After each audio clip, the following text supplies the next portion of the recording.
ভয় লাগে। এই ভরা মজলিসে আপনি এত বড় মিথ্যা কথা কইেন না। আপনারা বিশ্বাস করেন, ও যা যা কইতাছে সবটা মিথ্যা কথা কইতেছে। আমার মাইয়া তো খারাপ মানুষ না, আমি তো চিনি আমার মাইয়া রে, আমার মাইয়া তো খারাপ না। তো করেন আপনি, আপনার মেয়ের চরিত্র কেমন সেটা খুব ভালো করে জানি। এরকম একটা চরিত্রহীন মেয়ের সাথে একটা ভালো ছেলে কি সংসার করতে পারে? তাই এই বিচারের সিদ্ধান্ত হইতেছে সবুজ সুমিরে তালাক দিয়ে দিব।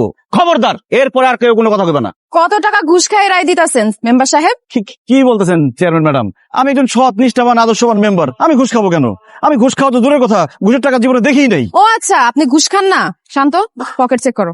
ব্যাপার, আপনি বলে ঘুষ খান না? এই টাকা আসলো কই থেকে? আমি একটু আগে ব্যাংকের থেকে টাকাগুলো তুলছি। খবরদার মিথ্যা কথা বলবেন না। আপনি কোনো ব্যাংক থেকে টাকা তুলেন নাই। এই সবুজ আপনারে ঘুষ হিসেবে এই টাকাটা দিছে। ওই কথা কেন, তুই ঘুষ হিসেবে টাকা দিছস? জি ম্যাডাম, মেম্বার সাহেব আমি 20,000 টাকা দিছি, উনি কইছে যে বিচারের রায় আমার পক্ষে দিব। দেখছেন এলাকাবাসী, বশির মেম্বার ঘুষ খায়া একটা নিরীহ মাইয়ার সংসার ভাঙা দিতেছে। ম্যাডাম এটা হইতেই পারে না, আমি ঘুষ খাই নাই। আমি শিওর যে এটা একটা বিরোধী দলের ষড়যন্ত্র। আর একটা ফালতু কথা বলবেন না।